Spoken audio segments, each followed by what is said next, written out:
Koordinator Konsentrasi Jurusan Hukum Universitas Negeri Surabaya, hari Sabtu, tanggal 23 Januari 2021. Baik, sebelum melangkah pada acara selanjutnya, izinkanlah saya memperkenalkan diri. Perkenalkan, saya Firdayani Sardianti, selaku Master of Ceremony pada acara pagi hari ini.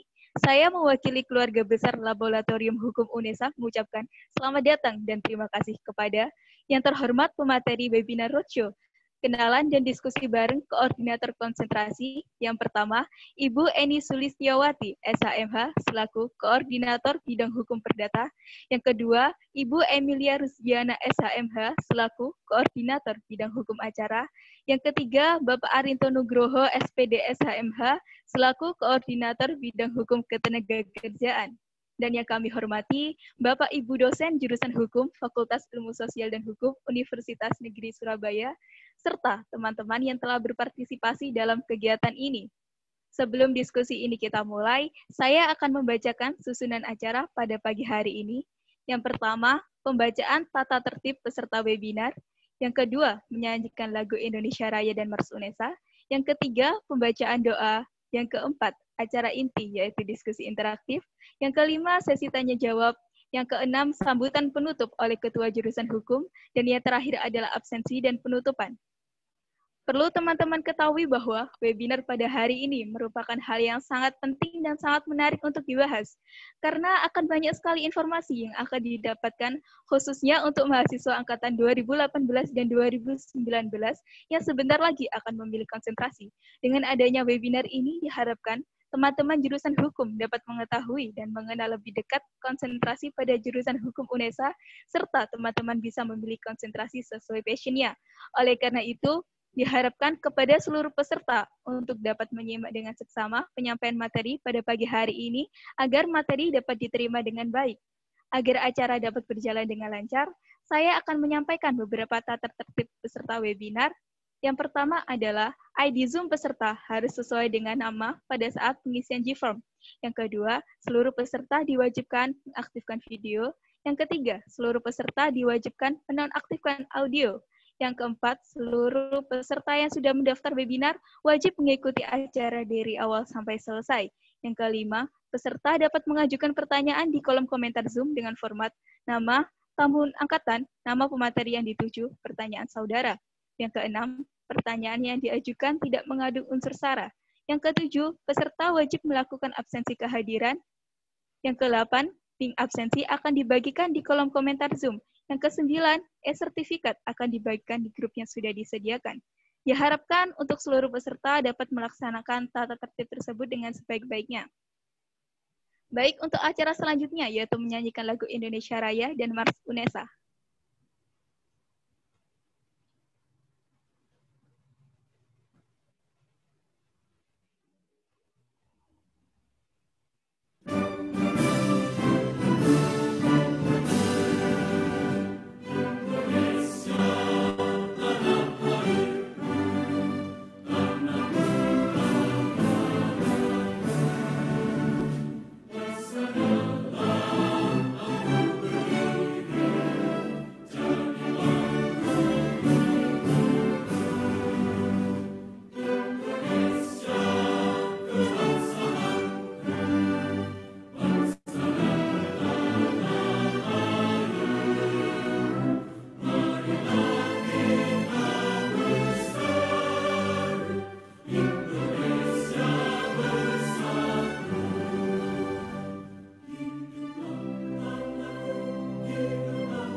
Baik, selanjutnya adalah pembacaan doa oleh Saudara Kolbi. Waktu dan tempat dipersilahkan.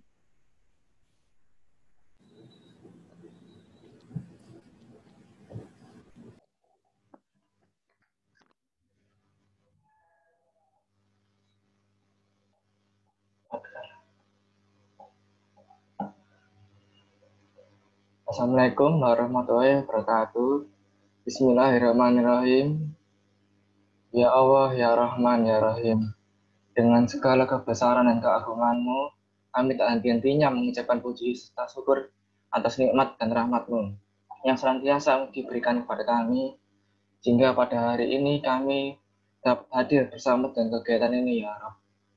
Ya Allah, yang Maha Pengampun, ampunilah dosa-dosa kami, baik yang kami lakukan secara terang-terangan, maupun yang kami lakukan dengan sembunyi-sembunyi.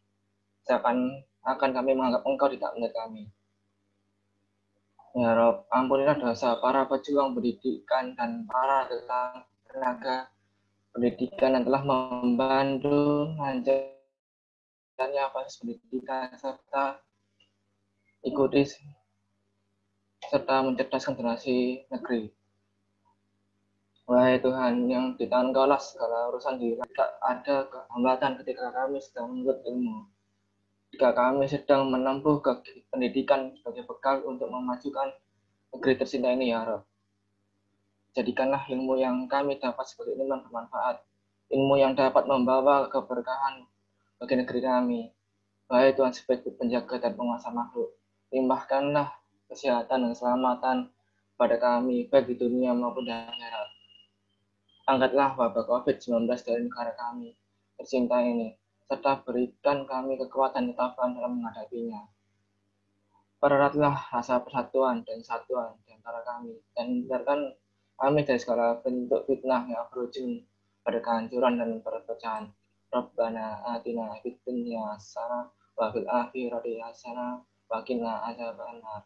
Amin amin ya rabbal alamin. Assalamualaikum warahmatullahi wabarakatuh.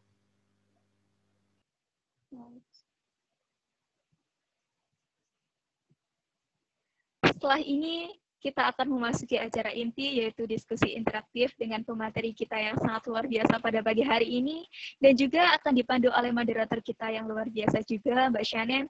Silakan moderator untuk memandu acara diskusinya. Baik, terima kasih kepada MC, Kak Firdayanis, Angkatan 2018, hadirin peserta pelatihan lab hukum dengan judul Pengenalan dan Diskusi bersama Koordinator Konsentrasi. Marilah kita memasuki acara inti pagi ini, yang akan dimulai oleh pemaparan materi dan dilanjutkan oleh sesi tanya-jawab. Untuk format pertanyaan telah disediakan oleh si acara dalam grup chat. Sebelum memulai acara inti, izinkan saya memperkenalkan diri. Nama saya Senan Almadan, mahasiswi jurusan Hukum Angkatan 2019, selaku moderator yang akan memandu jalannya acara pada pagi ini. Baik, selanjutnya, marilah kita menyapa Bapak dan Ibu pemateri yang sangat luar biasa pada pagi ini. Selamat pagi dan selamat datang saya ucapkan kepada Bapak Arinto Nugroho, SPD SHMH. Selamat pagi, Pagi, Pak. Kemudian yang terhormat, selamat pagi dan selamat datang kepada Ibu Eni Sulistyawati SHMH. Selamat pagi, Ibu Eni. Pagi, salam sehat. Kemudian yang terhormat, saya ucapkan selamat pagi dan selamat datang kepada Ibu Emilia Rusiana SHMH. Selamat pagi, Ibu Emil. Pagi, Mbak Senen. Serta Bapak Ibu dosen yang hadir dalam acara pagi ini. Baik, marilah kita memasuki acara inti Ini materi. Yang pertama ialah pengenalan konsentrasi bidang perdata yang akan disampaikan oleh Ibu Eni Sulistyowati, SHMH. Beliau ialah dosen hukum Universitas Negeri Surabaya yang sangat luar biasa. Beliau menyelesaikan studi S1 Ilmu Hukum di Universitas Jember dan melanjutkan studi S2 Ilmu Hukum di Universitas Airlangga. Dan hari ini beliau akan menyampaikan materi dan memperkenalkan mengenai konsentrasi bidang perdata. Waktu penyampaian materi ialah kurang lebih 20 menit. Kepada Ibu Eni Sulistyowati, SHMH, waktu dan tempat dipersilahkan. Terima kasih. Selamat pagi. Assalamualaikum warahmatullahi wabarakatuh. Alhamdulillah pada pagi ini kita semua bisa berkumpul meski dalam ruang virtual dalam keadaan sehat walafiat. Itu yang berharga. Saya kebetulan hari ini ditunjuk untuk konsentrasi hukum perdata. Saya share screen dulu ya. Terlihatkah? Sudah terlihat? Sudah ya? Jadi, bentar. Salah. Jadi konsentrasi hukum perdata. Pada saat Anda menempuh mata kuliah hukum perdata semester 2 kan ya? Untuk mahasiswa hukum, mata kuliah dasar seperti hukum perdata, hukum pidana, hukum tata negara, hukum administrasi negara, itu diberikan pada semester 2. Anda tentu ingat kemarin sudah kata kunci, saya ingat yang diberikan oleh Pak Budi, bahwa itu adalah mata kuliah yang merupakan fondasi dasar. Anda harus menguasai konsep. Kemarin Pak Han juga menyentil istilah konsep. Konsep-konsep dasar yang ada di mata kuliah yang merupakan fondasi itu. Kenapa? Kalau Anda itu kuat dalam memilih konsentrasi lebih mantap. Oh, saya cenderung ke sini, ke misalnya hukum acara. Saya cenderung ke hukum ketenaga kerjaan. Itu fungsinya mata kuliah fondasi. Anda harus benar-benar mantap menguasai konsepnya, sehingga ini menjadi dasar untuk pemilihan konsentrasi. Nah, apa sih konsentrasi hukum perdata? Anda tentu ingat, orang manusia itu, maaf Bu Emil ya nanti, kalau hukum perdata itu selalu menyentuh hidup kita. Saya selalu memberi contoh kita, pidana. Siapa mau bersentuhan dengan pidana? Dalam tanda petik, ya. Dalam KUHP kan pidana, ada kejahatan, ada pelanggaran. Orang kan berusaha menghindari kejahatan pelanggaran, tetapi kan mesti ada orang melakukan kejahatan pelanggaran. Nah, itu yang nanti menjadi dijelaskan oleh Bu Emil. Kalau saya kan setiap hari bangun tidur, kemarin siapa yang menceritakan, Bu Puji kalau nggak salah, sampai nanti Anda tidur, Anda bersentuhan dengan hukum. Tapi yang pur 100% itu hukum perdata. Anda bangun tidur, Anda gosok gigi, beli pasta gigi, itu sudah perjanjian jual beli. Anda nanti lahir ceprot, anak Anda perlu pencatatan akta, perdata lagi. Nanti menikah, pernikahan diatur lagi dalam hukum perdata. Anda mencari harta kekayaan, diatur lagi dalam hukum perdata. Harta kekayaan itu nanti Anda wariskan jika Anda meninggal, itu diatur hukum perdata. Jadi Anda bersentuhan dari mulai hidup lahir ceprot sampai nanti meninggal masuk liang kubur, kehidupan Anda diatur oleh hukum perdata. Intinya itu. Kemudian apa sih yang dipelajari dalam hukum perdata? Mata kuliah apa? Mata kuliah intinya dulu di awal adalah hukum perdata dengan beban kalau nggak salah 3 SKS. 3 SKS untuk hukum perdata memang berat ya, karena ada 4 buku. Kalau kita lihat sistematika KUH Perdata itu ada 4 buku dengan 3 SKS cukup berat. Bagi saya pribadi ya, cukup berat. Karena kalau zaman saya dulu hukum perdata itu ada hukum perdata 1, 2, dan 3. Bayangkan, sampai belenek rasanya. Tapi enjoy juga sih, karena kita menyukai. Kemarin kan Bu Puji bilang, kalau kita enjoy, mencintai, maka kita menikmatinya. Kemudian ada beberapa mata kuliah wajib Dalam konsentrasi hukum perdata ya, ada hukum jaminan. Anda dalam kehidupan sehari-hari, Anda harus menghidupi keluarga secara ekonomi, maka Anda mungkin hutang, pada saat hutang piutang, Anda perlu jaminan. Nah, itu yang dipelajari dalam hukum jaminan. Jaminan apa? Dasarnya kembali lagi kepada hukum perdata. Ada benda bergerak, benda tidak bergerak, jaminan kebendaan, ada jaminan perorangan. Nah, kemudian ada lagi yang dipelajari hukum perkawinan dan keluarga.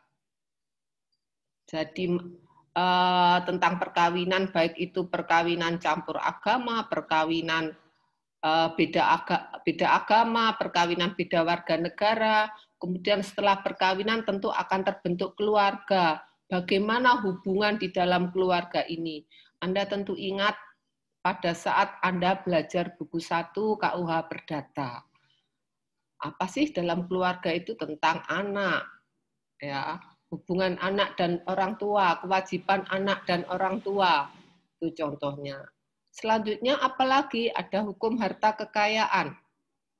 Tadi saya sudah bilang bahwa pada saat Anda nanti bekerja, tentu Anda mencari harta benda.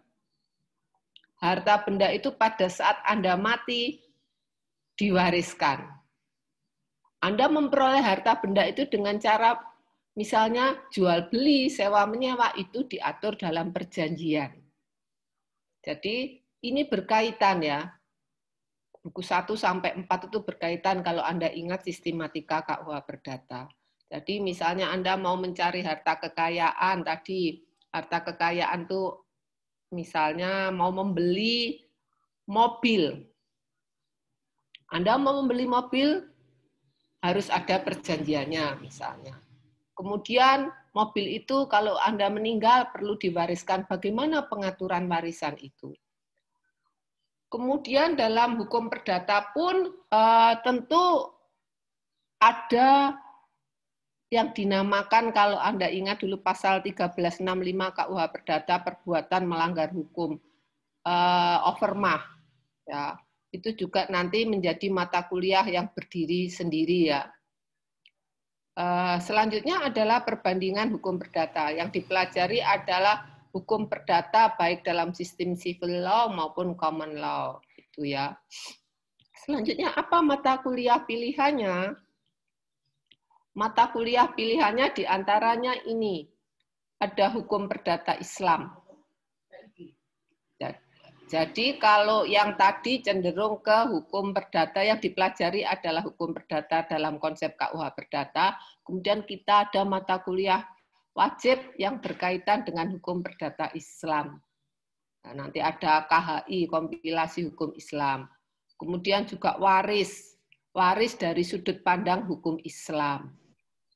Ini Bu Nurul seingat saya.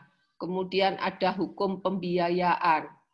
Anda ingat sekarang saat ini bagaimana Anda bisa membeli motor, sepeda motor, mobil. Anda tentu melalui lembaga-lembaga pembiayaan. Bagaimana pengaturannya? Hak dan kewajiban para pihak. Bila terjadi wan prestasi, bagaimana? Itu dipelajari hukum pembiayaan. Selanjutnya adalah hukum kepailitan. Jadi suatu saat suatu usaha mungkin terjadi pailit alias tidak mampu, maka itu dipelajari dalam hukum kepailitan ya. Dan selanjutnya hukum bisnis internasional. Waktu saya 15 menit ya. Nah, maaf. Nah, bagaimana memilih konsentrasi? Itu mata kuliahnya. Pemilihan konsentrasi kemarin Bu Puji harus enjoy. Ingat ya, kemarin juga disebut jangan ikut-ikutan teman. Begini caranya, Anda inginnya nanti jadi apa? Itu terkait pemilihan konsentrasi. Kalau ingin jadi notaris, ya paling tidak konsentrasinya kalau nggak agraria perdata. Kalau PPAT, notaris PPAT ada agraria. Ya dua itulah. Ya. Ingin jadi pengacara, ya paling tidak hukum acara. Seperti itu. Jadi jangan ikut-ikutan nih. Misal hukum perdata itu peminatnya banyak. teman saya di situ, pacar saya di situ, Anda ngambil perdata. Jangan. Ya. Jangan ikut-ikutan. Misal kalau pesertanya minimalis, mohon maaf Pak Hananto, hukum pemerintahan, pesertanya nggak tahu terakhir kemarin tuh berapa, 5 kalau nggak salah. Nggak mau jumlahnya 5, nggak ada temen. Mengerjakannya nanti susah, temannya sedikit. 9. 5 ya? 9. 9. Oh, 9. Nah, ini kalau sedikit nanti Anda jangan seperti itu. Jangan lihat banyak sedikitnya, tapi bagaimana Anda enjoy, menikmati mata kuliah tersebut. Ya, itu dasar pemilihan konsentrasi. Kemudian, kenapa Anda harus benar-benar menguasai? Karena nanti pada saat Anda mengerjakan skripsi, ini menjadi pemicu tersendiri. Karena Anda suka, cepat. Ya, Anda cepat mengerjakannya. Misal nih, kalau Anda menguasai konsep-konsepnya, mata kuliah dasarnya seperti hukum perdata, itu akan mempermudah, memperlancar Anda mengerjakan skripsi. Bagaimana misalnya, aduh Bu, saya kurang menguasai mata kuliah wajib maupun pilihan di konsentrasi perdata. Kalau selama ini, mohon maaf Pak Kajur, Pak Arinto, kalau saya selama ini yang saya praktekkan, mahasiswa yang saya bimbing apabila tidak paham atau kurang paham, satu alternatifnya, ikut kuliah lagi meskipun tidak memprogram. Misal semester ini keluar mata kuliah hukum waris, dia penelitiannya skripsinya tentang waris. Meski di KRS tidak memprogram, supaya Anda lebih menguasai, lebih memahami, izin pada dosen yang mengajar.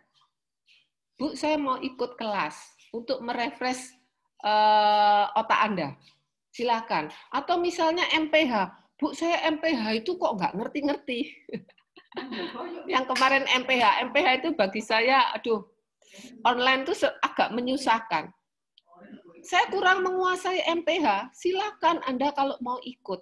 Kalau saya mempersilakan, saya yakin dosen-dosen lain juga terbuka kok. Kalau Anda nggak ngerti mau ikut kuliah lagi, meski tidak memprogram dalam skripsi dalam KRS, silakan. Ya, tapi izin dosen-dosen yang mengampu mata kuliah tersebut. Ya, karena beberapa memang konsep itu tidak paham, kurang paham apa sih yang dimaksud. Ya, itu kalau Anda misalnya skripsi ada beberapa mata kuliahnya di sini tidak hanya satu ya. Biasanya kan berkaitan beberapa mata kuliah. Misalnya kalau Pak Arinto perjanjian kerja waktu tertentu, ada mata kuliah perjanjian, ada mata kuliah tenaga kerja. Nah, kalau misalnya dua-duanya Anda kurang memahami atau tidak memahami, silakan ikut kuliahnya untuk merefresh lagi ya.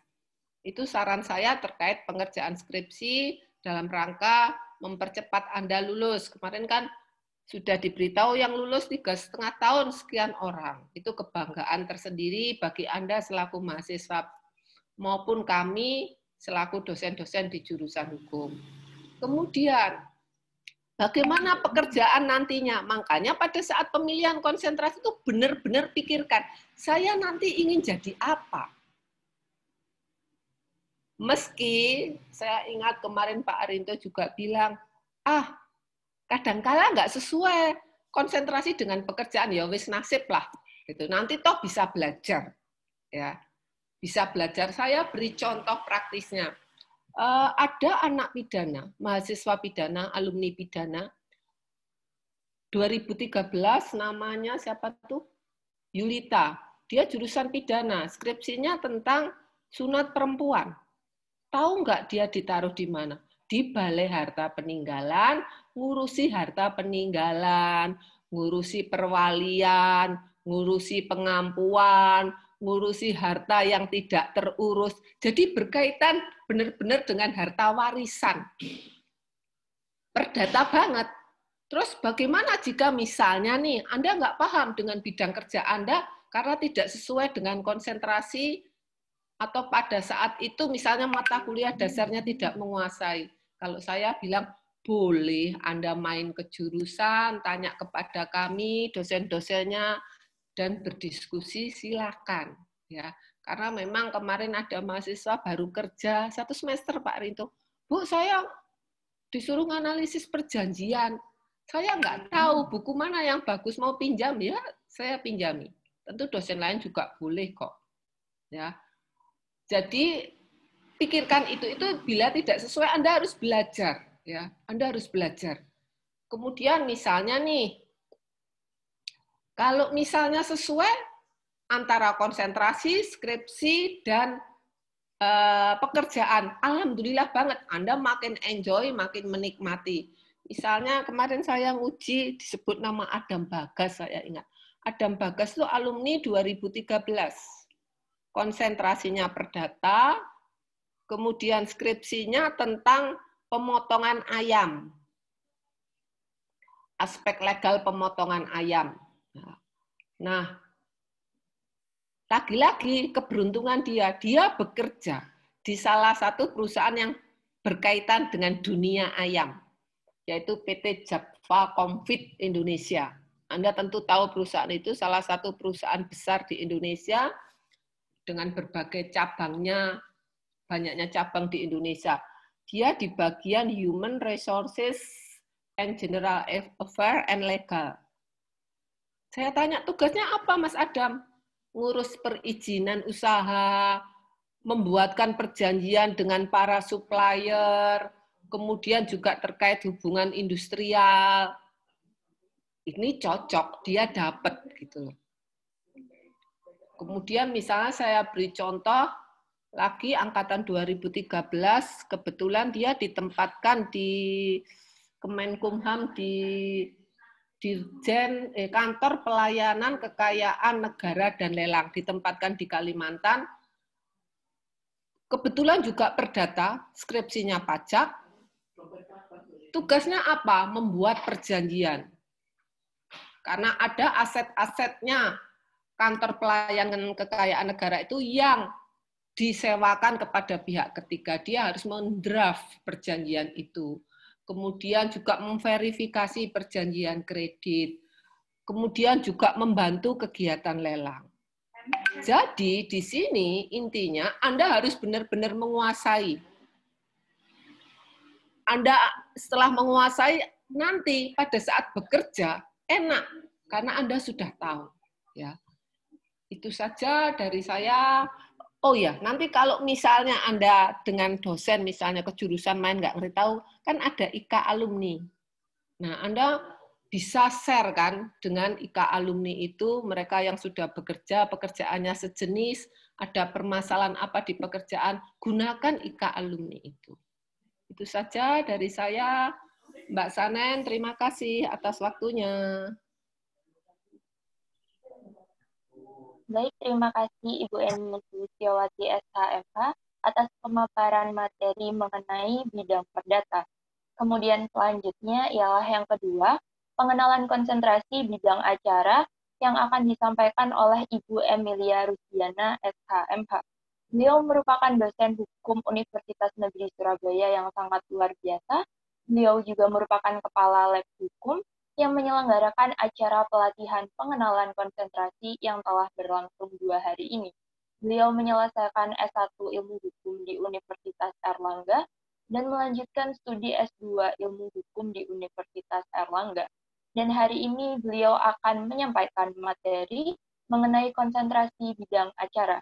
Waktu penyampaian materi ialah kurang lebih 20 menit. Kepada Ibu Emilia Rusiana SHMH, waktu dan tempat dipersilahkan. Terima kasih Mbak Senen. Assalamualaikum warahmatullahi wabarakatuh. Yang saya hormati Ketua Jurusan, Sekretaris Jurusan, dan rekan-rekan dosen Prodi Ilmu Hukum yang telah hadir pada kegiatan ini. Kemudian teman-teman mahasiswa, terutama 2018, gitu ya. Baik, di sini saya melanjutkan direkturnya Pak Budi. Begitu, apa itu karena berkaitan dengan konsentrasi hukum acara, di mana kedua konsentrasi ini ada konsentrasi hukum ekonomi, kemudian ada konsentrasi hukum acara yang merupakan ikon dari jurusan hukum. gitu ya. Tetapi lebih mendetailnya lagi apa? Karena ini adalah hukum acara yang sebenarnya adalah menjadi lanjutan atau turunan dari beberapa bidang hukum. Gitu ya. Jadi saya hanya mewakili saja dalam hal ini.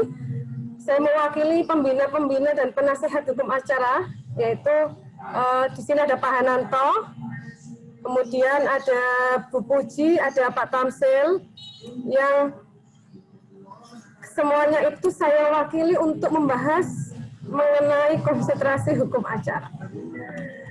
Baik, saya mengenalkan sekilas saja. Ini sudah tayang ya, Mbak? Sudah tayang ya, Mbak Shannon?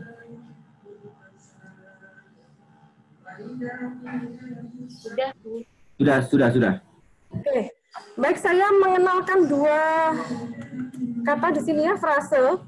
Dua frase yang memang dikenal di konsentrasi fakultas hukum yang lain, yaitu ada hukum acara atau juga ada hukum peradilan. Jadi kalau di UNER itu dia mengenal dengan hukum peradilan.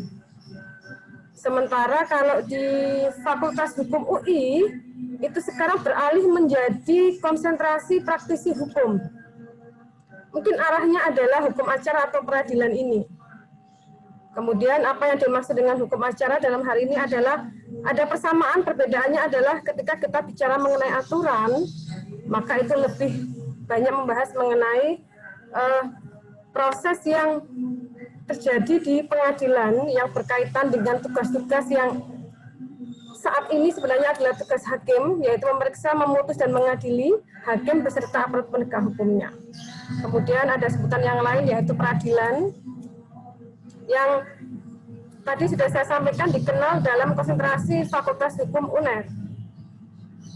Yang unik lagi adalah kalau dalam mata kuliah yang ada di konsentrasi peminatan peradilan Fakultas Hukum UNER itu komposisi mata kuliahnya 60% adalah mata kuliah bidang hukum pidana.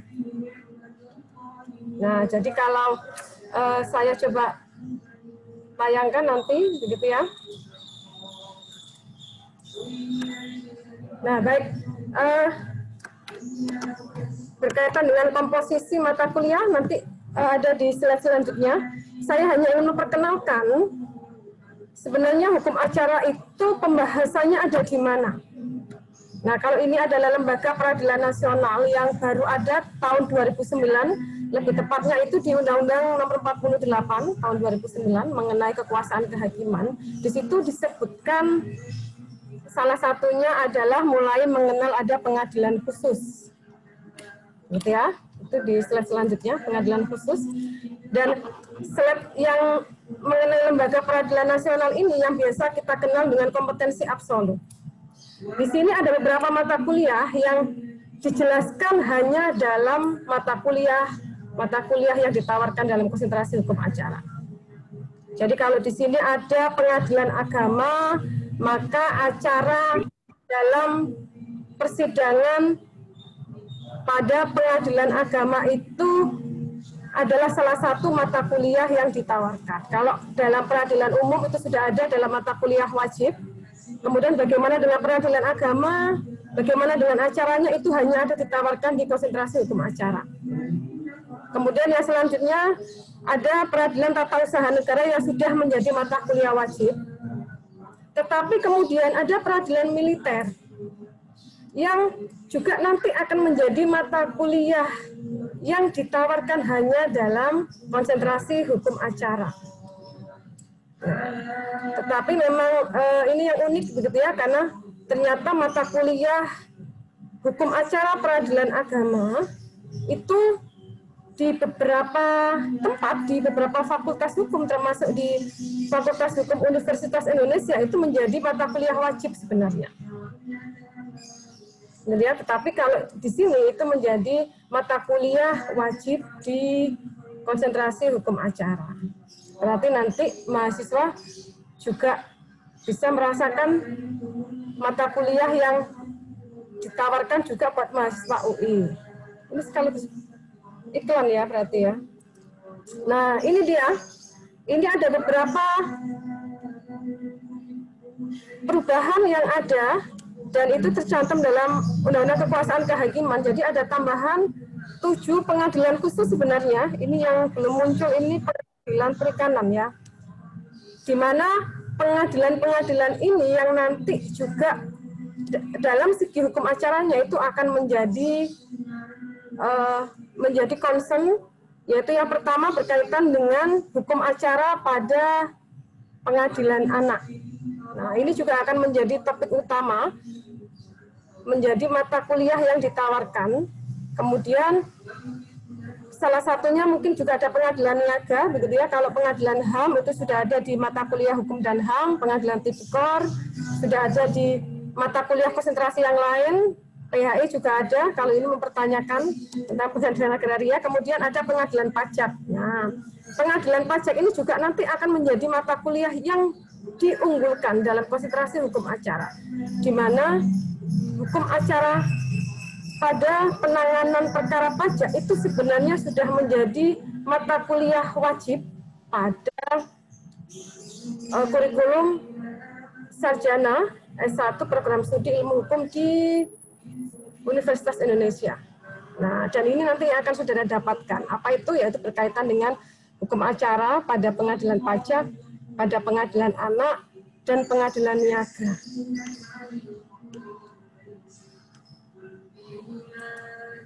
Oke, baik. Ini saya tayangkan sekalian, tetapi saya tidak akan membahas semuanya, begitu ya. Tetapi saudara bisa menyimak di sini bahwa beberapa dari mata kuliah ini adalah berasal dari berbagai bidang hukum, termasuk bidang hukum pidana, gitu ya. Jadi saya akan membahas satu saja berkaitan dengan pembahasan mengenai hukum pembuktian. Mengapa menjadi mata kuliah wajib dalam konsentrasi hukum acara? Nah, kalau saudara tahu, misalnya saudara fokus pada atau pernah mendengar kasusnya Jessica Kumala Wongso, gitu ya, di mana beban pembuktian yang terjadi pada proses pencarian bukti pada persidangan kasus tersebut. Menariknya adalah pembuktian itu menjadi fokus utama, menjadi hal yang paling penting pada suatu persidangan. Jadi seingat saya itu pada pembuktian kasusnya Jessica yang merupakan persidangan pidana, begitu ya, di mana pembuktian itu menjadi fokus utama yang melibatkan 46 saksi. Dan 11 saksinya adalah saksi ahli. Dan kesemuanya berjalan begitu menarik minat mahasiswa mungkin. Kenapa? Karena itu menjadi fokus utama pada semua persidangan, tidak hanya persidangan pidana, tetapi juga persidangan perdata ataupun persidangan tata usaha negara. Begitu ya. Dan itu akan dibahas tuntas sebagai mata kuliah lanjutan yang hanya ada dalam konsentrasi hukum acara. Kemudian ada ilmu advokatur yang nanti akan diampu oleh Pak Hananto, begitu ya, ada Pak Hananto di sini. Kemudian ada Pak Setio Busono, ada hukum eksekusi pidana yang nanti juga akan melibatkan Bu Puji Astuti dan saya. Ada hukum eksekusi perdata yang melibatkan dosen dari bidang hukum perdata. Ada hukum eksekusi TUN yang melibatkan Pak Hananto dan teman-teman. Ada hukum acara peradilan khusus, ini yang saya maksud tadi. Jadi di sini saudara akan membahas mengenai pengadilan hukum acara yang ada dalam persidangan tindak pidana perpajakan atau persidangan pajak, begitu ya. Kemudian dan juga pengadilan tipikor. Saudara akan mendapatkan informasi itu karena menjadi mata kuliah wajib. Kemudian ada alternatif penyelesaian sengketa. Nah, ini mata kuliah pilihan yang sebenarnya porsinya juga ada beberapa mata kuliah yang masuk dalam ranah hukum pidana, gitu ya. Dan hukum acara yang ditawarkan itu menjadi mata kuliah yang memang harus diketahui oleh mahasiswa. Jadi kalau di sini ada hukum acara peradilan agama, ada hukum acara peradilan militer yang tadi menjadi lembaga peradilan nasional yang utama. Apa itu? Ya karena menjadi kompetensi absolut pada lembaga peradilan seperti yang sebelumnya saya tayangkan, gitu ya. Jadi pembahasan mengenai peradilan agama berkaitan dengan acaranya, peradilan militer berkaitan dengan acaranya itu hanya dibahas dalam mata kuliah yang ditawarkan dalam konsentrasi hukum acara. Oke, kemudian ini mata kuliah pilihan dalam konsentrasi hukum acara yang nanti saudara dapat memilih hukum acara Mahkamah Internasional. Gitu ya. Jadi ada sentuhan hukum internasional, kemudian ketiganya ini adalah turunan dari hukum pidana, sehingga tidak salah apabila kemudian mata kuliah yang ditawarkan dalam hukum peradilan di UNER itu juga mencantumkan mata kuliah hukum pidana. Jadi saya coba catat di sini itu ada hukum pidana ekonomi, ada hukum pidana nafsa yang ditawarkan, kemudian ada hukum pidana anak, kemudian ada ketalitan, ada hukum surga, gitu ya, ada hukum pasar modal. Jadi menariknya adalah sebenarnya komposisinya itu memang lebih banyak mencakup lanjutan dari hukum pidana. Sehingga ini bisa menjadi pilihan bagi mahasiswa yang awalnya hanya perhatian pada konsentrasi hukum pidana saja, maka ini menjadi alternatif apabila saudara ingin mendapatkan informasi yang lain, informasi yang tidak didapatkan oleh konsentrasi-konsentrasi yang lain. Padahal ini menjadi fokus utama dari lembaga peradilan nasional. Oke, kemudian kelebihan mahasiswa apabila memilih konsentrasi hukum acara. Gitu ya. Yang pertama adalah, nah ini, isu skripsi itu bisa lintas bidang. Tadi sudah saya sampaikan bidang pidana memang mendominasi, tapi jangan lupa ada bidang perdata. Ada tata usaha negara yang menjadi isu skripsi.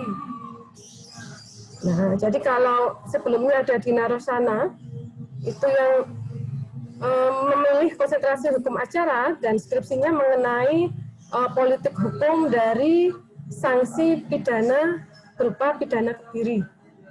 Nah, itu kan konsentrasi bidang pidana yang diambil, tapi tidak bermasalah karena itu bagian dari bidang material yang menjadi topik dalam konsentrasi acara.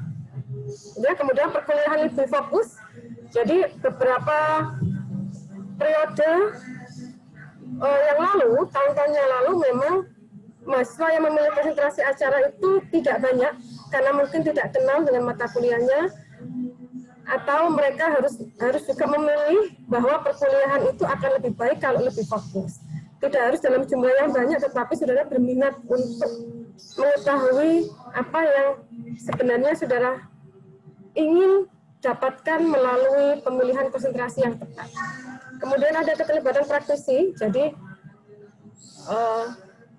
memang untuk mata kuliah hukum acara ini lebih banyak melibatkan teman-teman praktisi. Di sini sudah saya catat, begitu ya. Tim pengajar konsentrasi hukum acara itu adalah hampir semua dosen dalam prodi ilmu hukum.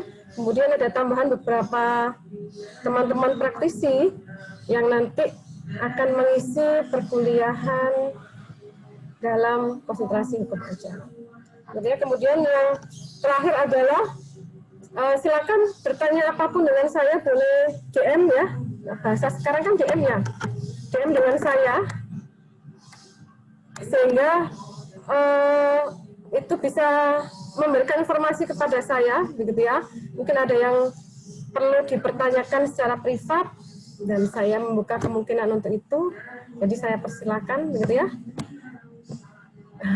Itu saya akhiri presentasinya. Terima kasih. Wassalamualaikum warahmatullahi wabarakatuh. Saya kembalikan ke moderator.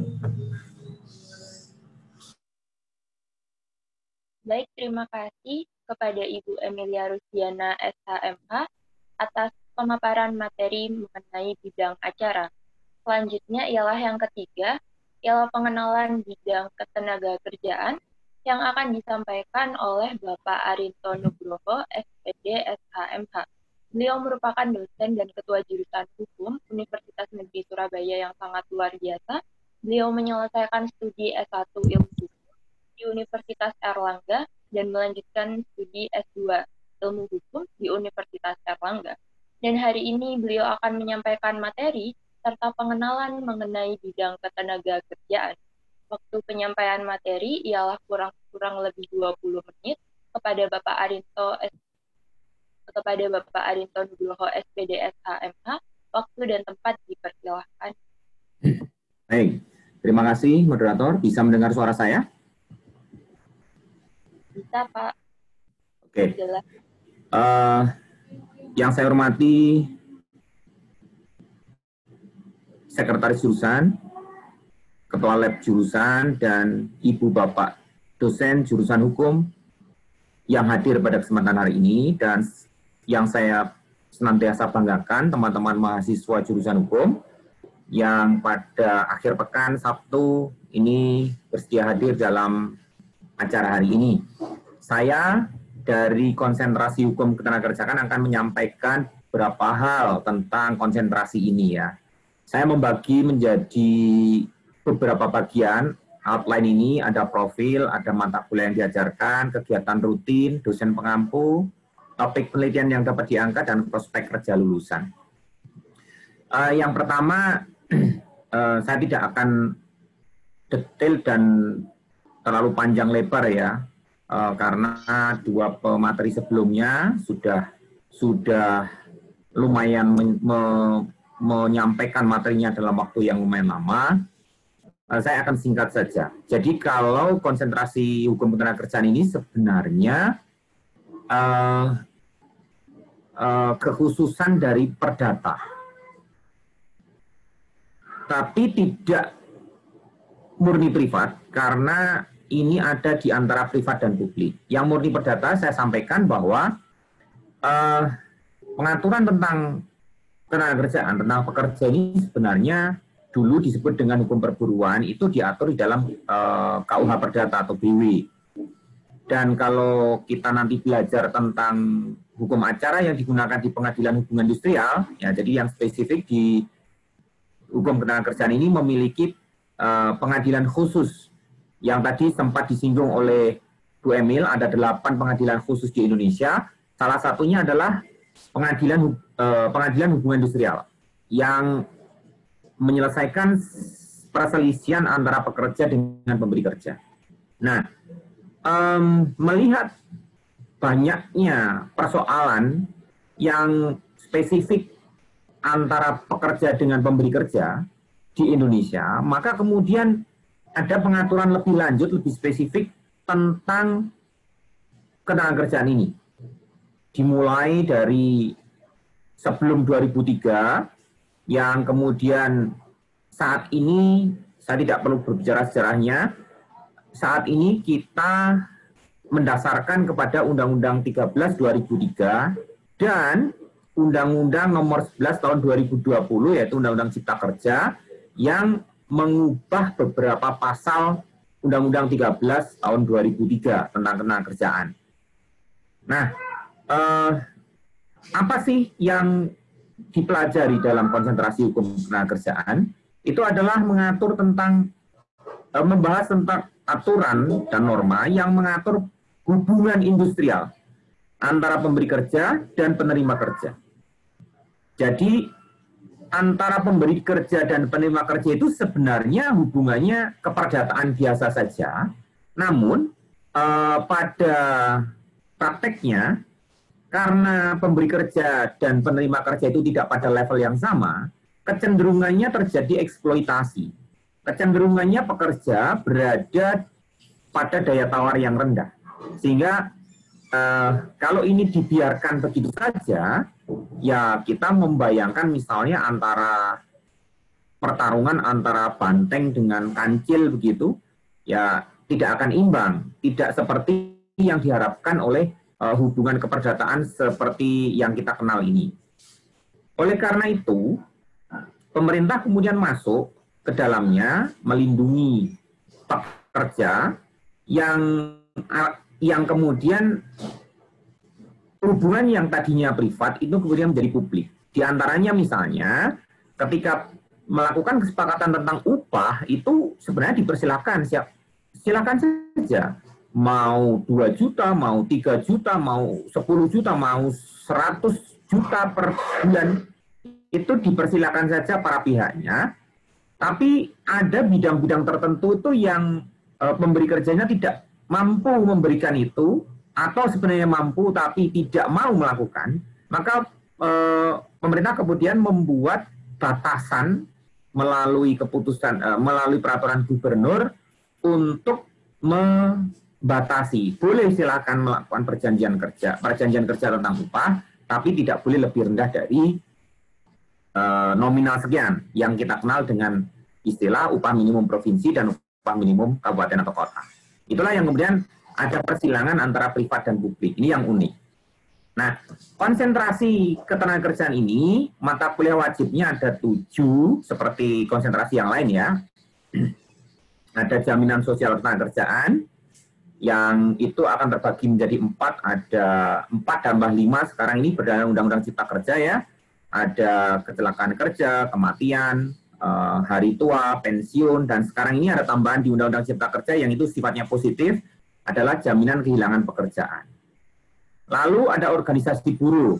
Tentu Anda teman-teman semuanya sudah kenal, setiap kali biasanya nih 1 Mei, tidak selalu, dan selain dari 1 Mei apabila ada isu tentang pekerja atau buruh, biasanya juga akan menemui teman-teman organisasi buruh, kita kenalnya serikat pekerja, yang melakukan aksi dalam rangka menuntut hak mereka. Nah, kita akan berbicara tentang organisasi buruh ini. Ini ada undang-undangnya tersendiri juga, Undang-Undang Nomor 21 Tahun 2000. Lalu perlindungan buruh migran, dulu kita mengenal sebagai TKI, Tenaga Kerja Indonesia, melalui Undang-Undang 9 tahun 2004, sekarang menjadi menjadi Pekerja Migran Indonesia, PMI. Nah, ini yang di internal saja luar biasa banyak persoalannya, apalagi yang kita melepaskan warga negara Indonesia untuk bekerja di negara lain. Ini juga problematikanya luar biasa. Lalu ada perlindungan pekerja perempuan dan anak. Kalau untuk perempuan, prinsipnya boleh bekerja, tapi memang perempuan ini istimewa, memang perempuan ini perlu perhatian khusus, maka di dalam Undang-Undang 13 2003 itu ada bagian tersendiri tentang perlindungan terhadap perempuan. Kalau anak, itu ada 3 mazhab, saya katakan 3 mazhab ya, bahwa anak itu ada yang boleh bekerja, ada yang tidak, ada yang boleh tapi dibatasi, ada yang sama sekali tidak boleh. Negara maju umumnya tidak membolehkan anak untuk bekerja. Negara miskin itu biasanya membolehkan ya, karena memang negara tidak mampu untuk mencukupi itu. Nah, Indonesia memilih tengah-tengah, boleh tapi ada pembatasannya. Nah, itu juga ada pengaturan khusus di Undang-Undang 13 2003. Lalu ada perselisihan hubungan industrial. Ada perselisihan itu dibagi menjadi 4, ada perselisihan hak, kepentingan, PHK, kemudian antar serikat pekerja. Nah, itu akan dibahas secara lebih spesifik. Ini sudah dikenalkan di hukum ketenagakerjaan, tapi akan spesifik karena ini unsurnya banyak, kemudian bagaimana praktek di lapangan itu akan sangat menarik untuk dibahas. Lalu politik hukum ketenagakerjaan. Kalau ini setiap kali ada undang-undang yang akan dibuat, kemudian kebijakan yang akan ditetapkan oleh pemerintah, itu selalu berbicara politik hukumnya seperti apa. Kita akan menelusur lebih jauh, apa sih sebenarnya, ini bukan hanya bercerita tentang sekarang ya, tapi mulai dari pra-kemerdekaan, sebelum Indonesia merdeka, sampai dengan saat ini, itu kita akan mempelajari apa sih sebenarnya di balik penetapan peraturan perundangan tentang ketenagakerjaan di Indonesia ini.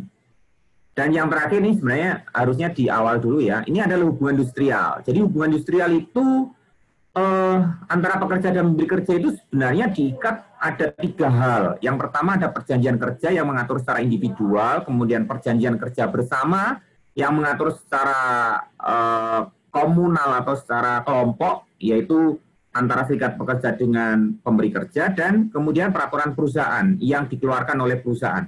Nah, kita akan mempelajari secara lebih detail 3 hal ini, hubungan industrial ini. Nah, selain mata kuliah wajib juga ada mata kuliah pilihan. Di antaranya ada kapital selekta ketenagakerjaan, hukum kepegawaian, hukum kepailitan. Itu yang ditawarkan. Lalu di konsentrasi ini ada kegiatan rutin teman-teman. Ini sudah dilakukan mulai angkatan 2015, berarti tahun 2018, 2019, 2020 kemarin. Apa saja bentuknya? Apa itu? Itu peringatan May Day. 1 Mei itu kan diperingati sebagai Hari Buruh Internasional, dan Indonesia kemudian mengadopsi menjadi hari buruh juga dan libur nasional. Nah, dalam rangka karena itu dekat dengan konsentrasi kita, maka kita biasanya melakukan sebuah kegiatan. Apa saja? Ada dialog interaktif. Jadi di 2018 sederhana sekali, hanya teman-teman konsentrasi, kemudian siapa yang berminat untuk gabung, hanya di lapangan begitu. Nah, di 2019 dan 2020 kita melaksanakan seminar. Jadi seminar ini mendatangkan waktu itu ada yang dari pengusaha, ada yang dari pekerja, kemudian ada yang dari Dinas Tenaga Kerja untuk membahas topik-topik aktual. Kalau 2019 kita membahas tentang kemungkinan hilangnya jumlah pekerja, menurunnya jumlah pekerja karena dampak otomatisasi ya industri. Kalau yang 2020 kemarin ini berkaitan dengan Undang-Undang Cipta Kerja. Siapa dosen pengampunya? Saya yang pertama, terus kemudian ada Ibu Emilia Rusdiana, dalam beberapa mata kuliah juga mengampu mata kuliah di konsentrasi ini. Lalu ada Pak Mahendra Wardana, ini ada di jaminan sosial. Lalu ada Pak Irfan Ronaboid, ini mengampu yang di PMI, pelindungan pekerja buruh, pekerja migran Indonesia, karena ini melintas negara. Kebetulan Pak Irfan Ronaboid juga mempelajari hukum internasional, gitu ya. Nah, apa sih topik penelitian yang dapat diangkat dari konsentrasi ini? Beruntunglah Anda, teman-teman yang berminat di ketenagakerjaan, karena Indonesia ini kalau berbicara persoalan ketenagakerjaan itu luar biasa banyak. Mengapa? Saya pernah menyampaikan di kelas bahwa jumlah pemberi kerja dengan jumlah pekerja di Indonesia itu tidak imbang, jomplang.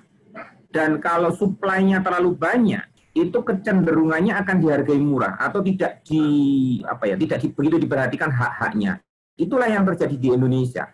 Sehingga kalau kita ngomong empiris, itu luar biasa banyak. Anda cek saja berapa jumlah kasus yang masuk di pengadilan hubungan industrial. Itu hanya yang masuk. Belum yang selesai sebelum PHI. Karena penyelesaian sengketa di hubungan industrial itu harus diselesaikan secara non-litigasi dulu.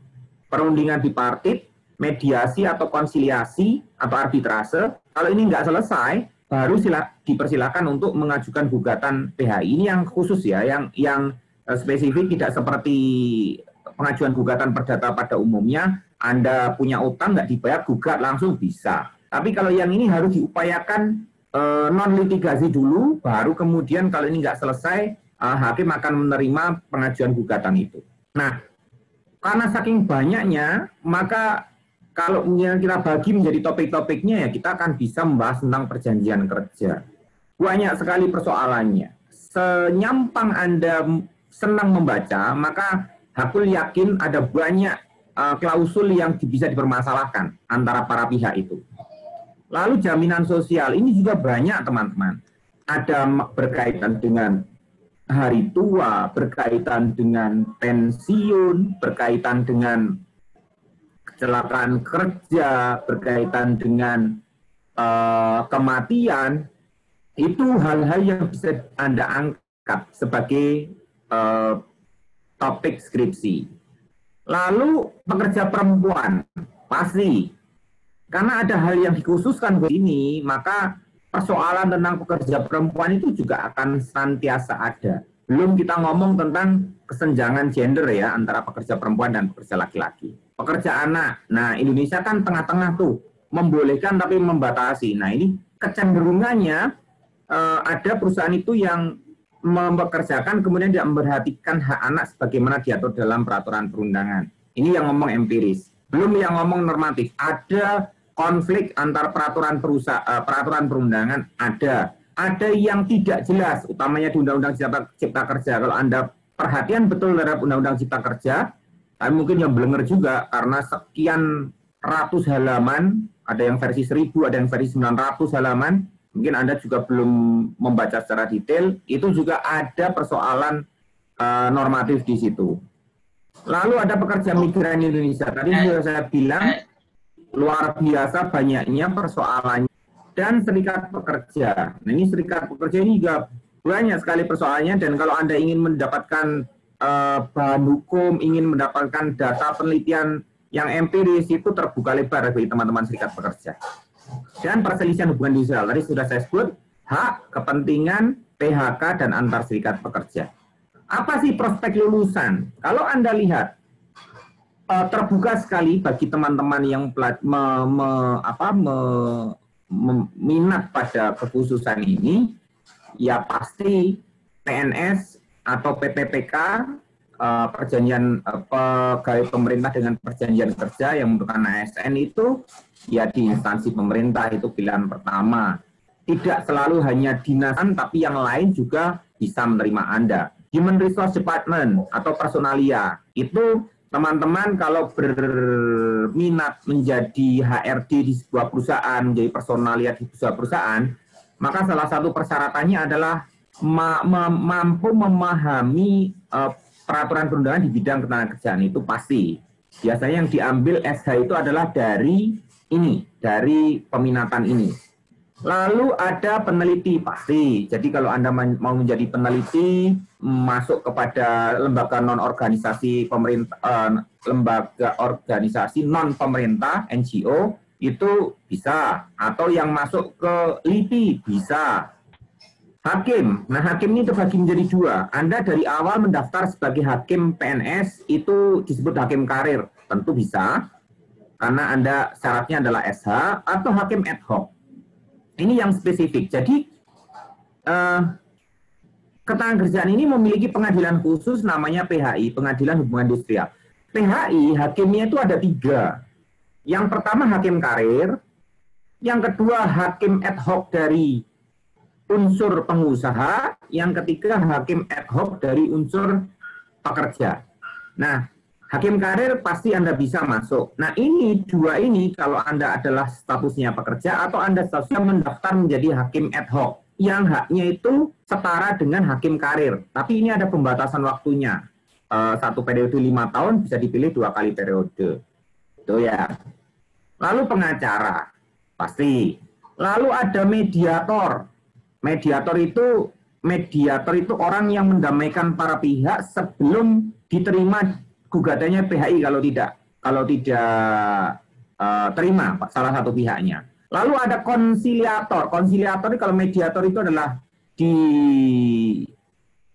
instansi di Dinas Tenaga Kerja setempat. Kalau konsiliator itu swasta yang terdaftar dalamnya mirip seperti mediator begitu. Ini juga bisa menjadi pilihan profesi Anda. Saya pikir itu yang dapat saya sampaikan. Mohon maaf kalau saya mau ditentukan. Terima kasih. Saya kembalikan ke moderator.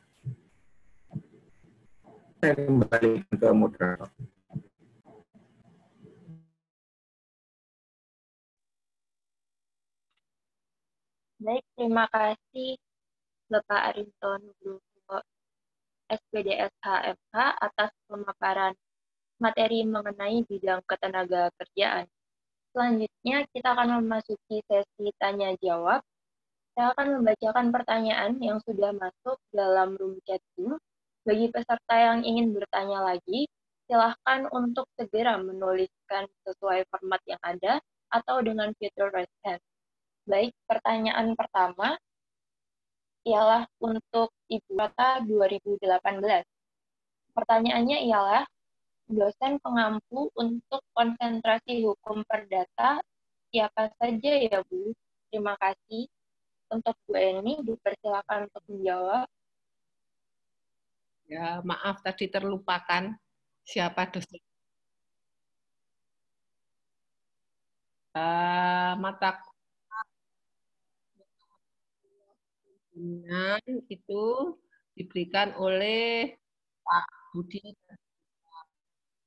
Kemudian hukum harta kekayaan juga Pak Budi dan Budita. Kemudian hukum waris saya sendiri, Pak Budi dan Budita. Kemudian perkawinan, hukum perkawinan dan keluarga itu Budita dan saya. Sedangkan maaf Bu, putus-putus Bu. Itu terputus-putus. Ya. Saya tak pindah lokasi atau ganti lokasi. Saya pindah lokasi. Oh, klodak-klodak kenapa nih? Masih terputus-putus kah? Masih terputus-putus? Halo? Halo? Saya jelas kok, Bu. Masih terputus-putus kah? Jelas. Halo? Jelas? Jelas di tempat saya. Saya sudah pindah ruang, coba. Ya, bagus nih Bu. Ya, maaf. Karena di sini mendung. Mungkin cuaca. Kemudian tadi untuk perkawinan dan keluarga itu, halo? Kita dan saya sendiri, kemudian perjanjian Bu Indri dan Pak Budi, perbuatan melanggar hukum Pak Tamsil dan Pak Budi, perbandingan hukum perdata Pak Tamsil dan Bu Indri, perdata Islam, Bu Nurul, Bu Dita, waris Islam, Bu Dita, beserta Pak Gelar.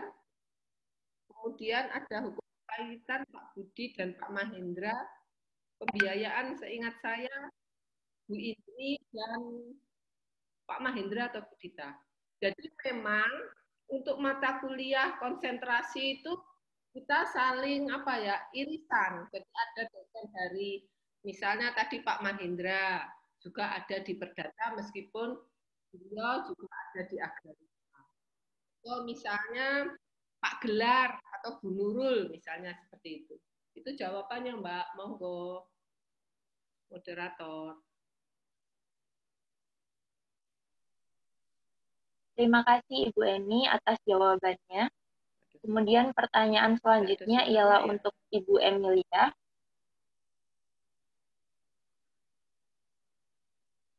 Baik, kita lanjutkan. Pertanyaan selanjutnya ialah untuk Ibu Emilia dari Irfan Putra Nurdiansah. Pertanyaannya ialah, jika mengambil konsentrasi acara, apakah diwajibkan mengambil mata kuliah dari seluruh komponen hukum acara atau hanya mempelajari sebagian mata kuliah seperti mata kuliah yang berhubungan dengan pidana saja atau perdata saja? Terima kasih. Oke, baik. Silakan Bu Emilia untuk jawab. Irfan Putra ya ini ya. Nurdiansyah. Ya, jadi pada semua konsentrasi itu ada dua jenis mata kuliah. Mata kuliah yang pertama itu mata kuliah wajib. Nah, kalau wajib itu berarti mahasiswa tidak boleh memilih. Karena sifatnya adalah wajib untuk diambil. Nah, berarti wajib untuk ditempuh, gitu ya. Tetapi ada jenis mata kuliah yang kedua, apa itu mata kuliah pilihan? Nah, mata kuliah pilihan itu sebenarnya itu adalah bergantung pada kesepakatan mahasiswa.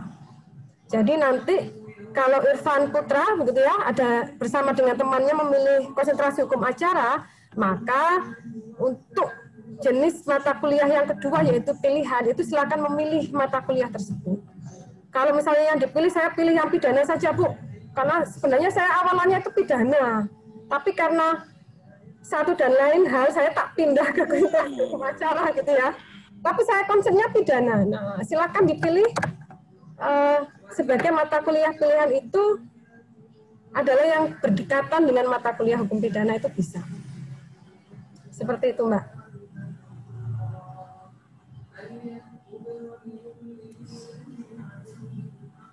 Ya, berarti kesepakatan mahasiswa konsentrasi untuk memilih mata kuliah yang menjadi pilihan pada konsentrasi tersebut. Itu ya.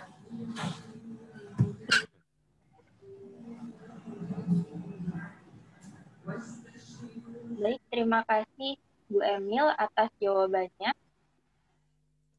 Kemudian selanjutnya ialah pertanyaan untuk Pak Arito. Dari Aldiva 2019, pertanyaannya ialah, jika ingin menjadi legal officer, konsentrasi apa yang cocok? Ketenaga kerjaan atau perdata? Silahkan untuk Bapak Arinto untuk menjawab pertanyaan dari Aldiva. Baik. Oke, terima kasih moderator. Saya tadi sampaikan kalau terima kasih. Saya tadi sampaikan kalau untuk yang suara saya mantul ya? Gelombang. Gile, Pak. Gelombang. Tes. Wah. Nah, ini sudah nih. Sebentar, saya beralih ke ini dulu, ke sudah.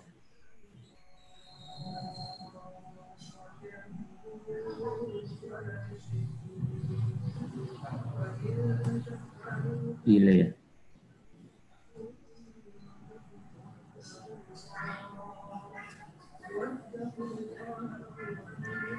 Saya menjelaskan tadi kalau untuk yang konsentrasi tenaga kerjaan itu kan spesifik ke HRD ya, karena mereka akan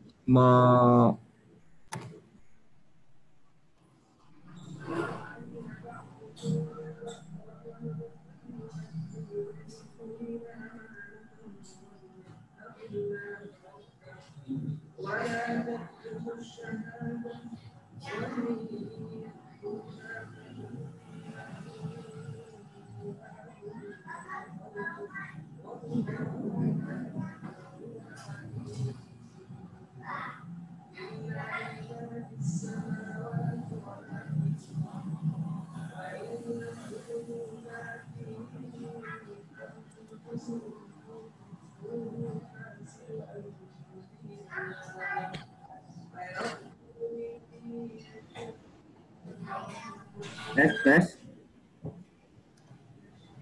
Oke, jelas, Pak.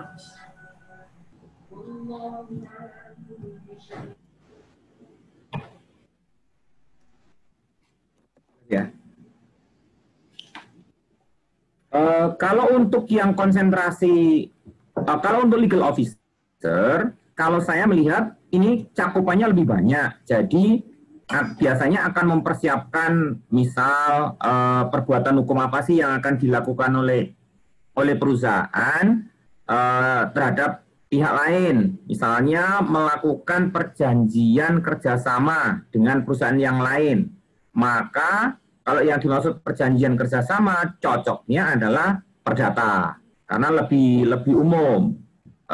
Apakah yang konsentrasi tenaga kerjaan tidak bisa? Bisa saja, tapi harus belajar karena pokoknya kan hukum perdata. Ini saya tadi sampaikan, ketenaga kerjaan itu kekhususan dari perdata yang mengatur hubungan antara pekerja dengan pengusaha. Jadi ini Anda ini akan banyak menghandle sumber daya manusia. Jadi SDM yang ada di sebuah organisasi itulah yang akan Anda handle. Mulai dari skala pengupahannya, jenjang kepangkatan, termasuk perselisihan. Dan ini akan sangat menarik karena manusia ini kan dinamis, tidak seperti mesin. Jadi kalau mesin itu kan persoalannya ya paling kalau rusak di overhaul sudah jadi. Tapi kalau manusia ini kan kalau misalnya tidak terima, tidak memiliki kesamaan pendapat terhadap suatu hal, itu kan biasanya akan berselisih. Nah, inilah bagian dari teman-teman konsentrasi ketenagakerjaan. Ya, kira-kira seperti itu. Kalau yang tadi ditanyakan legal officer, itu cakupannya lebih umum, maka kalau saya mengatakan itu mestinya ke perdata.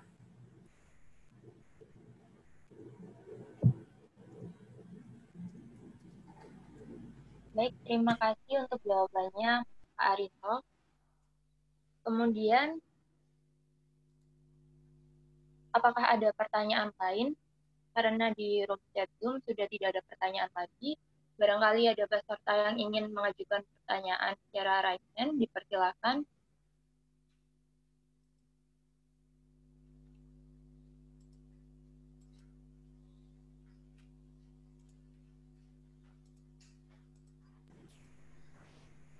Saya boleh menambahkan?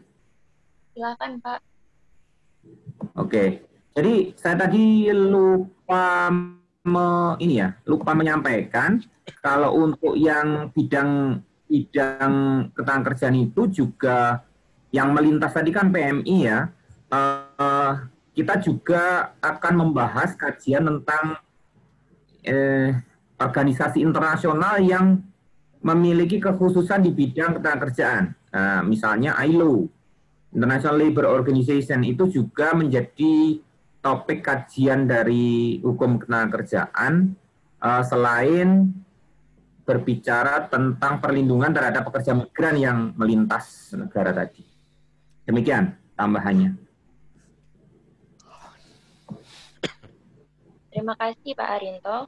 Kemudian di kolom komentar room chat Zoom ada tambahan dari Pak Budi Hermono mengenai hukum ekonomi lebih dekat.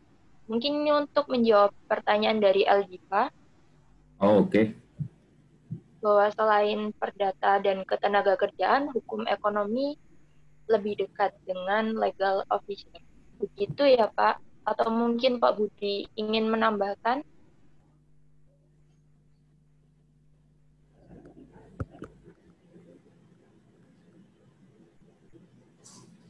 Monggo Pak Budi, sepakat ini saya juga. Masuk Pak Budi.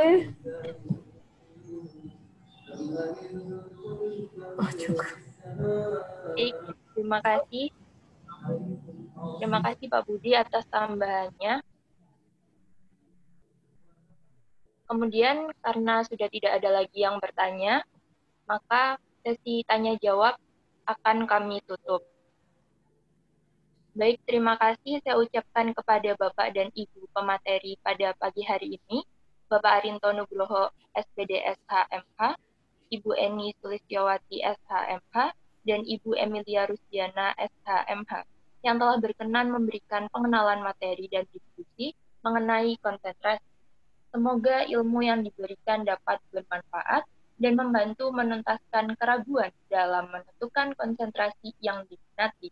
Dengan demikian berakhirlah acara rangkaian pengenalan dan diskusi konsentrasi dari Lab Hukum. Saya selaku moderator mohon maaf apabila ada kesalahan. Terima kasih. Selanjutnya saya kembalikan kepada Kak Firdayani selaku Master of Ceremony. Baik, terima kasih moderator. Selanjutnya adalah sambutan penutup webinar roadshow dengan tema kenalan dan diskusi bareng koordinator konsentrasi selama 2 hari ini oleh Ketua Jurusan Hukum kita, Bapak Arinto Nugroho, SPD SHMH. Kepada Bapak Arinto, waktu dan tempat kami persilahkan. Baik, terima kasih Wirda. Ibu Bapak dosen jurusan hukum yang saya hormati, teman-teman mahasiswa yang senantiasa kami banggakan. Seperti yang di awal telah saya sampaikan di hari kemarin, mengapa sih ini penting untuk dilakukan? Karena kami mendeteksi hambatan dalam penyelesaian studi di prodi ilmu hukum itu salah satunya adalah ketika mahasiswa nyantol di skripsi. Dan ketika mahasiswa nyantol di skripsi itu diurut-urut lagi itu ternyata ya bacaannya kurang. Nah, bacaannya kurang itu satu hal ya, tapi satu hal yang lain lagi itu adalah ternyata pada saat memilih konsentrasi itu juga tidak didasarkan pada research awal, apakah saya cocok nih atau sesuai dengan passion saya ketika memilih konsentrasi. Lebih kepada oh di sana banyak nih yang milih, maka saya akan memilih itu. Teman dekat saya ada di sana nih, pacar saya seperti Ibu Eni tadi, pacar saya ada di situ, wah ikut saja lah. Nah, itu kali kami menyampaikan apa sih yang akan dipelajari dari konsentrasi-konsentrasi yang disediakan oleh Prodi Ilmu Hukum ini. Dengan harapan teman-teman sekalian, ini kan masa libur dan sebentar lagi akan KRS, kemudian akan mulai perkuliahan, itu sudah bisa merancang, sudah ada gambaran dengan melihat tampilan atau tawaran mata kuliah yang dan bidang kajian penelitian yang bisa diambil serta prospek pekerjaan yang mungkin Anda dapatkan nanti, itu sudah ada gambaran, oh kalau begitu saya cocoknya ke konsentrasi A, saya contohnya ke B, ke C, ke D. Itu pertama. Yang kedua, penekanan kami adalah dengan passion Anda memilih secara sukarela, tidak ada paksaan, tidak ada intimidasi dan lain, maka Anda segera bisa memulai proses skripsi. Skripsi ini akan ditawarkan di semester 7. Dan saya kemarin sampaikan semester 7 itu artinya ini besok Anda masuk semester 6 itu Anda sudah mulai memikirkan apa sih kiranya skripsi yang akan saya angkat. Itu sudah mulai terfikirkan. Kemudian sudah mulai berkomunikasi dengan teman dulu. Teman-teman tapi teman ini juga harus selektif juga. Karena kalau temannya itu blebes, temannya itu tidak mendukung Anda untuk maju, contohnya begini, gampang, soai, menai. Nah itu Anda harus diseleksi teman-teman. Untuk sementara waktu, 2 semester ke depan, itu kalau khusus skripsi jangan diskusi dengan teman model kayak gini. Anda dolan, enggak apa-apa. Anda hanging out, apalah, senang-senang, enggak apa-apa. Tetapi kalau untuk khusus ngomong skripsi, Anda salah alamat. Berarti cari teman yang lain, yang sudah mulai memikirkan skripsi. Nah, dengan demikian, maka semester 6 ini sudah mulai berprogres, kemudian silakan konsultasi dengan dosen-dosen yang Anda sekiranya cocok bidang-bidangnya. Tadi kan sudah ditampilkan siapa saja dosennya. Nah, kami akan menetapkan siapa dosen pembimbing Anda. Dan terbukti 2019 ada yang tahun 2019 ada yang sudah lulus 3,5 tahun, 2 orang kemarin saya sampaikan. Berarti dia adalah fakta, itu ada memang terjadi. Saya kalau tidak salah ada yang masuk di sini deh.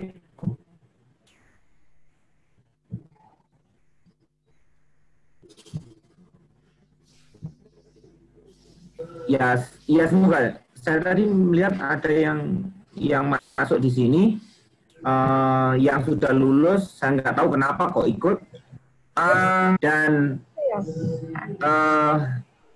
kalaupun lewat, saya mengatakan ini, kalaupun lewat di semester 7, maka Anda bisa melanjutkannya di semester 8. Tapi kalau Anda bisa melakukan semester 7, ngapain nunggu sampai semester 8 itu loh. Dan itu difasilitasi oleh kurikulum Prodi Ilmu Hukum. Itulah yang menjadi inti dari dilaksananya kegiatan ini. Dan semoga teman-teman, saya tahu ini situasinya serba terbatas, tapi jangan kemudian menyalahkan keadaan, tapi bagaimana kita menyikapi keadaan ini. Sehingga mari kita tetap beraktivitas dengan memenuhi protokol kesehatan, dengan benar-benar memahami bahwa virus ini belum hilang. Mari kita membantu pemerintah untuk mencegah penyebaran virus ini, dan tetap dengan target bahwa Anda bisa secepatnya lulus sesuai dengan kurikulum yang disediakan, dan kami menyampaikan di semester 1 Anda sudah bisa lulus. Itu yang dapat saya sampaikan, dan terakhir kami mengucapkan terima kasih kepada segenap panitia yang telah menyiapkan dan melaksanakan sampai dengan tahapan ini berakhir dengan baik, lancar, alhamdulillah. Semoga setelah kegiatan ini, mahasiswa-mahasiswa utamanya 2018 dan juga gambaran untuk 2019 sudah memiliki aksi nyata untuk segera berdiskusi dengan teman dan kemudian berdiskusi dengan dosen untuk menetapkan apa sih yang akan diangkat dalam skripsi. Demikian yang dapat saya sampaikan, kurang lebihnya mohon maaf. Saya akhiri, Assalamualaikum warahmatullahi wabarakatuh. Waalaikumsalam warahmatullahi wabarakatuh. Terima kasih Pak Adri atas sambutan penutupnya. Dan juga terima kasih kepada ketiga pemateri kita yang sangat luar biasa. Terima kasih Bapak Ibu sudah memberikan ilmu kepada kita pada hari ini. Demikian acara webinar roadshow dengan tema kenal diskusi bareng koordinator konsentrasi. Saya Firdayani Sardianti selaku Master of Ceremony pamit undur diri. Semoga kita bertemu lagi dalam webinar-webinar berikutnya. Sampai jumpa dan terima kasih. Wassalamualaikum warahmatullahi wabarakatuh. Terima kasih teman-teman. Ibu Bapak, dosen, terima kasih telah hadir. Terima kasih Bapak. Terima kasih Bu Eni. Liv ya. Pak Ibu. Liv dulu ya. Ya Bapak.